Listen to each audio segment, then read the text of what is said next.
Good evening and many thanks for joining us. I am Answana Sonyasi and this is QTV News coming to you live from our studios on Karaba Avenue. First, the main news headlines. The UNFPA launched the Gender Promotion Initiative project on Friday, which aims to enhance the institutional capacities of civil society organizations. The maiden Banjul International Surgical and Scientific Conference, organized by the Edward Francis Small Teaching Hospital and partners, opened in Banjul on Friday. The Ministry of Tourism, in collaboration with the World Bank, have presented the results of the Tourism Micro, Small and Medium Enterprises Data Collection and Ecosystem Analysis Report. In international news, African ambassadors in Beijing and China's foreign minister attended a reception to commemorate the 60th anniversary of Africa Day. And in sports news, Gambia's young Scorpions continued their impressive form in the ongoing Under-20 World Cup in Argentina by topping their group and ensuring qualification to the next round. Stay tuned as we bring more on these and other stories.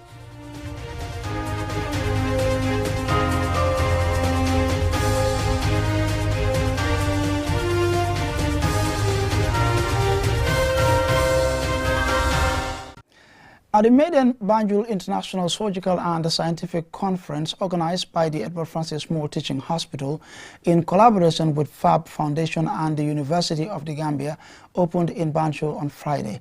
William Camara reports. The conference brought together local and international surgeons to share expertise and experiences. Surgical camps will be organized where surgeons will conduct free surgical procedures for people with various conditions. The theme for the conference is Development of Minimally Invasive Surgery in Resource-Limited Settings, with a sub-theme, Minimizing Surgical Infection Rates. Dr. Abubakar Jah, the chairman of the local organizing committee, said, having successfully organized the event for the first time is a huge milestone for the medical progress in the Gambia. He added that over 200 experts in the medical field, including paramedics, nurses and medical students, have come together to share their expertise and experiences and to also look at international best practices. He further explained the importance of the theme. This refers to surgery where you don't have to make big cuts. Before most of the surgeries, that's what surgeons are known for is cutting. So you cut and get into the abdomen and do the surgery. Nowadays, technology is going on so that I don't have to cut anything outside for me to get access to where I want to do my surgery, and I can do a very complex surgery without the patient seeing anything on his body. There is no evidence that we have done a surgery on him, and that is what we refer to as minimally access surgery, and it is beginning to happen in the Gambia, and the theme for this year is just that, so that we can improve minimally invasive surgery in the Gambia. People don't have to go abroad to have their gallbladders removed because of we don't have minimally invasive surgery here. We will have it right here in the Gambia, and also to reduce surgical infection. Dr. Jah called for more support from the public in making it an annual event. Dr. Amar Al-Jafari, the Chief Medical Director of EFSTH, expressed gratitude to all those who supported in making the event a success. Dr. Jafari also states how the conference will help them. First of all, to increase the skills of our doctors by attend this presentation and to do operation. Our waiting list is too long and everybody knows, so this conference help us about that. So really I am very happy. I am very grateful for all the teams. Really 8 weeks. We organized all the team, 8 weeks we organized, and we came today with this celebration. So thank you for everybody. Dr. Ahmad Lamin Samate, the Minister of Health, presented his statement virtually. He commended the theme for organizing such an important event, geared towards strengthening our health care system. Professor Herbert Robinson, the Vice Chancellor of the University of the Gambia, the representative of the Minister of Higher Education, Research, Science and Technology, James Gomez, and Professor Tinu Agunloyi, representative of the Provost, School of Medicine and Allied Health Sciences, respectively, all expressed gratitude at taking part in this historic event. Dr. Ni Ade Ajayi, consultant pediatric surgeon from King's College Hospital in London, presented the topic, Developing Pediatric Minimal Access Surgery. Given the success of this event, it is hoped future editions will be bigger and better. For QTV News, Lolly M. Kamara. The UNFPA launched the Gender Promotion Initiative project on Friday, which aims to enhance the institutional capacities of civil society organizations to promote gender equality and women's empowerment, amongst others. Mamoudou Gachaga has more. The Gender Promotion Initiative targets 3 regions of the country: the West Coast region, Lower River region, and Upper River region. And it's a 3-year, $2.5 million project. 20 civil society organizations will be selected on a competitive basis, and 3 others as umbrella organizations with a network-based organization in implementing the project. Ndeye Rose Sarr, UNFPA country representative, explains how the project will support women CSOs. We just came out of the whole process of elections, and it's time for us to also strengthen the civil society, to give them the capacity to hold this peace, to also implement the recommendation of the UN Security Council Resolution 1325, and also the recommendation of the Truth, Reconciliation and Reparation Commission, to make sure that we live in a vibrant society where women organization and women focused organization are really giving the country the strength to fight for peace and transition. As the project also aims to promote gender equality and women's empowerment initiatives, particularly in rural areas, and foster coordination among CSOs, the ultimate goal is to bring CSOs together to successfully implement the project. The UN Resident Coordinator, Sarafine Wakana, says there will be a new way of working with CSOs to implement this project. We've been working with civil societies, but the way we have been doing was selecting CSOs to implement on behalf of the UN. But today we want them to own the process. So this is where we are changing the paradigm. We want the CSOs to be also capacitated so that they can also take over and continue implementing. We have seen that most of the time CSOs are lacking capacities, not only resources, financial resources, but the human capital is also key. But we also see some of them are not structured. So all those issues will be addressed to build capacities of the CSOs to lead on the process of empowering women. At the conclusion of the project, it is expected the organizations will have established effective coordination mechanisms. Mamoudou Gachaga, QTV News. The Ministry of Tourism, in collaboration with the World Bank, have presented the results of the Tourism Micro, Small and Medium Enterprises Data Collection and Ecosystem Analysis Report, dubbed the Tourism Recovery, Diversification and Resilience in the Gambia Project. Julian Jai tells us more. This World Bank-funded Tourism Recovery, Diversification and Resilience in the Gambia Project is being delivered by the Ministry of Tourism and Culture's Project Implementation Unit. As part of its project development objectives, the unit conducted a study analyzing the tourism MSME data collection and ecosystem. The study aims to provide insights into the status of the tourism MSME in the Gambia and their linkages, especially with tourism firms. The development objective of the project is to support the tourism sector's recovery, diversification and climate resilience in selected destinations, and to strengthen the institutional and policy framework, improve capabilities and access to funds for tourism-related micro, small and medium enterprises. This is expected to build resilience through the strengthening sustainable coastal and infrastructure and rehabilitation of existing tourism sites. Dauda Sise, Permanent Secretary at the Ministry of Tourism, says the project seeks to address climate change-related matters as these are major concerns. The results of this study on the MSME ecosystem actually will help us, as I said earlier, understand how to improve their capabilities, skills, investments within the tourism sector by using evidence, as I said earlier, that has been gathered at source. This is a critical step as we kickstart the project implementation that will encompass incubation of small businesses, provision of matching grants, and overall strengthening of the enabling environment to enhance economic growth in the Gambia that is spurred by the tourism sector. The World Bank's partnership with the Gambia includes the commitment to assist the government to achieve inclusive and resilient private sector-driven jobs creation. Senabu Sei, Operations Officer with the World Bank, says the bank has been working closely with the ministry on the tourism diversification and resilience project. The Gambia's private sector is mainly composed of micro, small, and medium enterprises, which are mostly informal across various sectors, with few formal companies. They contribute about 20% of GDP and employ approximately 60% of the urban labor force.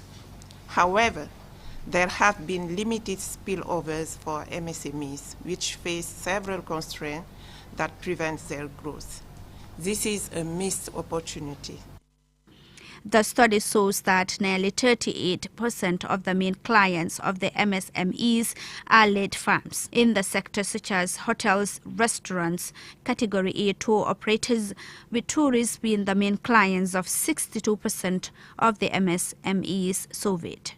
Supplies by MSMEs to the lead firms include seafood, fish, poultry products, beverages, fruits and vegetables, and much more. The study also shows that 93% of the MSMEs serving lead firms do not have contracts with them, meaning only 7% of them do. For QTV News, I am Julden Jai. And the report there by Julden Jai will lead us to the commercial break, but when we return, we'll have a look at more local, international and sports news headlines. Inco Home Choice. Home Choice. Bagage bu baax mooy def liggéey bu baax te wóor te soo ko jëndee dina la yóbbu ci diir bu yàgg te du gaaw a yàqu. Inco Home Choice ñoo leen indil bépp xeetu bagage yi judduwaay yi ngeen mun a jëfandikoo ci seeni métier yi.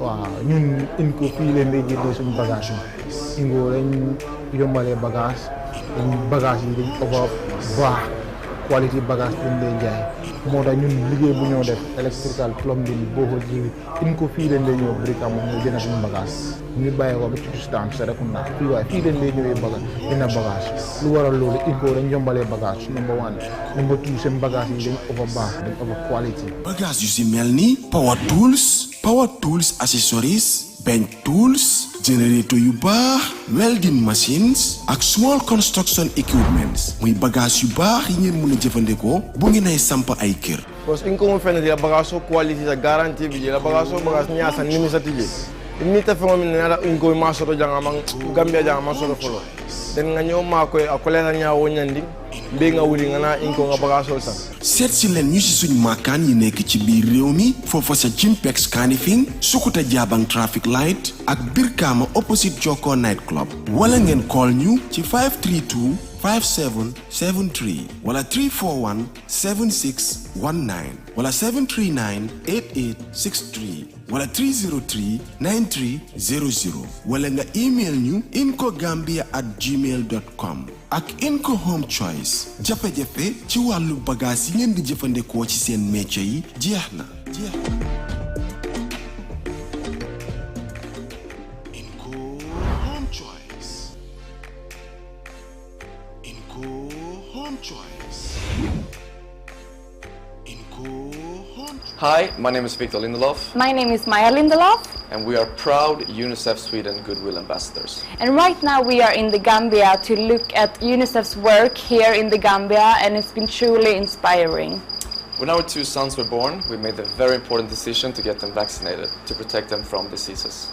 And right now we are in Gunjur in the Gambia, and we really want to tell all of you parents out there that live in this beautiful country to take vaccination seriously. So during this campaign, please get vaccinated to protect your child and yourself.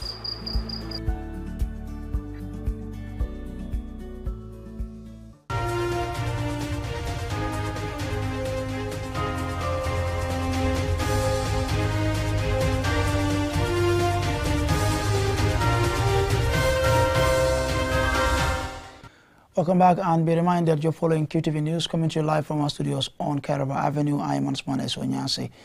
Now, the German police support team in the Gambia on Wednesday presented a training curriculum and manual to the senior officials of the Gambia Police Force at the police headquarters in Banjul. Loliam Kamara tells us more.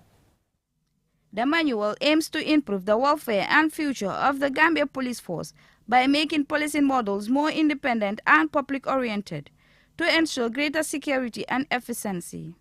The outgoing project coordinator of the German police support team, Sven Stadtrecker, presented the training curriculum and manual and expressed gratitude to his team for their support in completing the document. He gave a brief background on how the manual was developed. In 2021, we finally sat together with the PPTC. I took initiative in this, and we sat down with PPTC, with Fude Fofana, to set out to create the new training manuals. This started in the spring of 2021.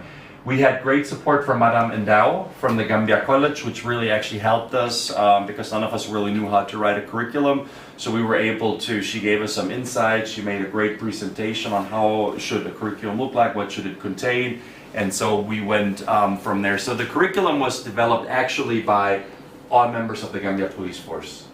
Usman Koli, Alpha Bari, Lamin Sa, there was very many people involved in this, and all of the content actually comes from the Gambia Police Force. Mr. Stadtrecker also stated that the training manual covers 6 areas, namely the legal framework, police administration, practical policing skills, weapons training, and social science and police psychology. Mamadou Sow, the Deputy Inspector General of Police, thanked the German police support team for what he called the much needed police training manual. According to DIGP Sow, no institution can work effectively without a guiding policy. Those that are part of this are not aware of the magnitude of efforts and legacy that they are leaving here, because this will go a long way, like some of the speakers have already alluded to, a new redirection and a new fig leaf into the establishment and a new concept. Because if you look at, all right, what composed of the police right now, before you starting that trainings of yours today, I personally used to see them just like the ordinary civilians in the streets. Because looking at what they are supposed to do in terms of operations, performance, professionalism, the list goes on, is way so substandard that you can even ask yourself the questions whether these people have seen the 4 corners of the police training school. You ask yourself that question. Yes, because there is nothing like something like this. According to research, police basic training is a cornerstone of assistance, as it ensures that recruits gain their initial police knowledge and skills, drawing on international best practices. In another engagement, the Police High Command bade farewell to Sven Stadtrecker, the project coordinator of the German police support team, whose term has ended after serving 3 years. His replacement is Sharaf Bahadir. For QTV News, Slowly M. Kamara. Now, 24-year-old Umi Sise, a resident of Fajekunda, needs overseas cardiac surgery after being diagnosed with a heart condition called atrial septal defect, ASD. Julian Jai visited her, and this is her report. An atrial septal defect is a birth defect in which there is a hole in the wall of the heart that divides the upper chambers atria of the heart. A hole can vary in size and may close on its own or may require surgery. According to her medical report from Edward Francis Small Teaching Hospital, Umi was diagnosed in 2021 and there are currently no facilities to treat such a condition in the Gambia or Senegal. Here is what the patient, Umi Sise, has to say.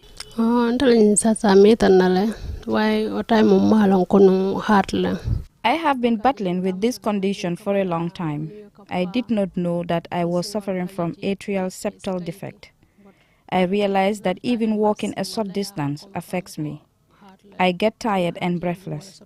My hands and face also get swollen. I went to MRC, who confirmed that there is a hole in my heart. An atrial septal defect, ASD, is curable through surgery. Children are rarely symptomatic, but long-term complications after 20 years of age include pulmonary hypertension and heart failure, among others. Adults and rarely adolescents may present with exercise intolerance, fatigue, and shortness of breath. Umi couldn't continue her education after giving birth in August last year because her condition worsened, she said. I stopped going to school. I sit at home doing nothing. I could not even carry my child because of her weight. I go to MRC anytime my face or legs get swollen. If they give me medication, I get a little better. They tried getting me help and I went to Dakar, but they could not solve the problem. Umi thanked her family for their support and pleads for help.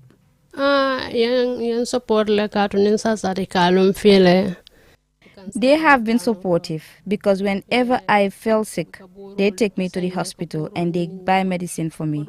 But the money needed for my treatment is too much and my family cannot afford it. So I am seeking help from everyone. Fatoumata Sise, Umi's sister, also appeals for help. We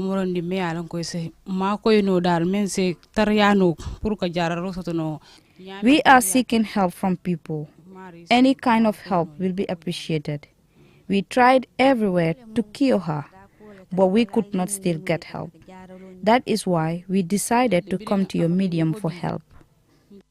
Anyone willing to support Umi Sise can send an email to news@qtv.gm or call 333-3245. For QTV News, I am Julda Jai. Well, our prayers and thoughts are with her, and we hope she gets the support that she needs to be able to regain her health. And from that report there by Julda Jai, we will take a look at international news in a moment.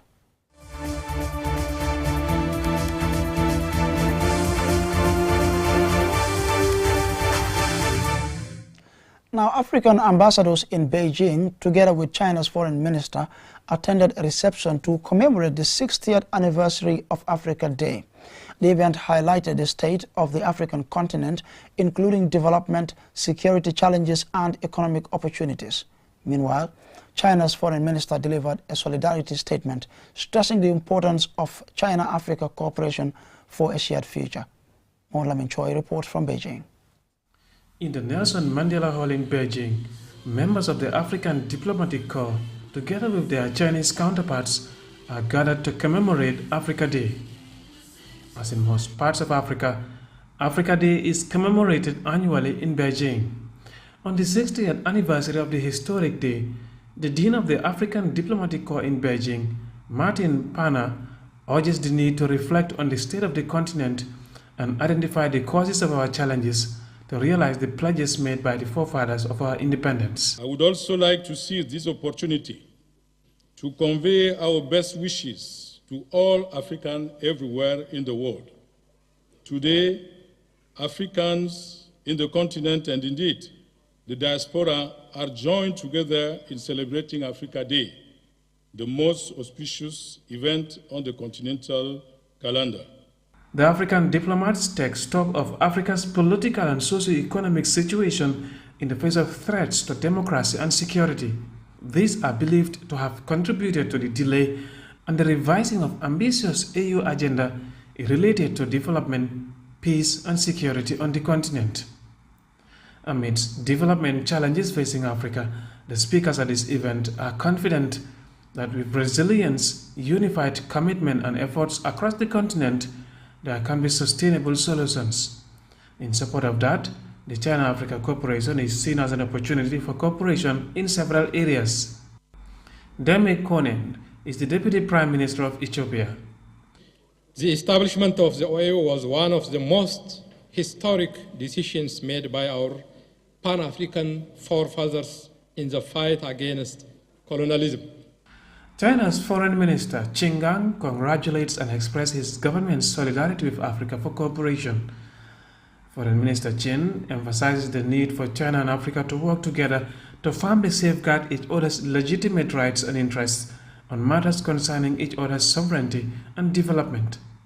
In the areas of cooperation, the Chinese Foreign Minister appeals for both China and Africa to work together on promoting the AU Agenda 2063, development strategies of African countries, the Belt and Road Initiative, and the Global Development Initiative to accelerate industrialization and economic diversification. Mohamed Lamin Choi, QTV News, Beijing. And now on to some exciting sports news.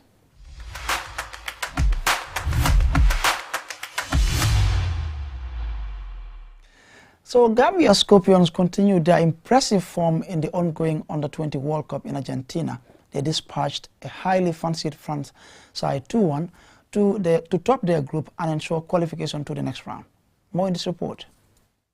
After a convincing start to the competition, with an assured win over Honduras in their first game, the young Scorpions were even more impressive in their second match against supposedly even stronger opponents. France were reeling from their surprising and deserved defeat to the Republic of Korea, and most pundits expected them to bounce back against the Gambia. However, the Gambians were in no mood to give them a chance at redemption. Gambia picked up where they left off in their assured performance against Honduras with another display of skill, tactics and spirit. The young Scorpions raced in front when Adamat Bojang's shot ricocheted off goalkeeper Leonard and went in off the unlucky defender Tanguy Zukru. Gambia spurned a chance to press home their advantage with a second goal when Alaji Sen's poorly taken penalty was easily saved by the France keeper. It looked as if they would regret the miss when Wilson Odobert headed home a free kick at the far post. This only temporarily knocked Gambia off their stride as, in the 66th minute, Germany-based Mamin Sanyang danced past the last line of France's defence to restore a lead they would never lose. For a France side that had come into the competition with a great reputation, this was another bitter loss. To cap it all, it was the first time they had lost to an African side, having faced 8 African sides in the Under-20 World Cup before facing the Gambia. In the other match in the group, Korea managed to snatch a 2-2 draw against Honduras, who had raced into a 2-goal lead, even when they had been reduced to 10 men early in the match. Gambia now topped the group on 6 points, with Korea on 4, Honduras on 1 and France with none. For QTV News, I am Ade Darami. Wishing the Scorpions all the best of luck as they proceed to the next stage of the tournament. And I'm afraid this is where we draw the curtains on this bulletin. On behalf of the entire production team, thanks for watching. Be reminded, Hell resumes tonight at 10 p.m. Thank you.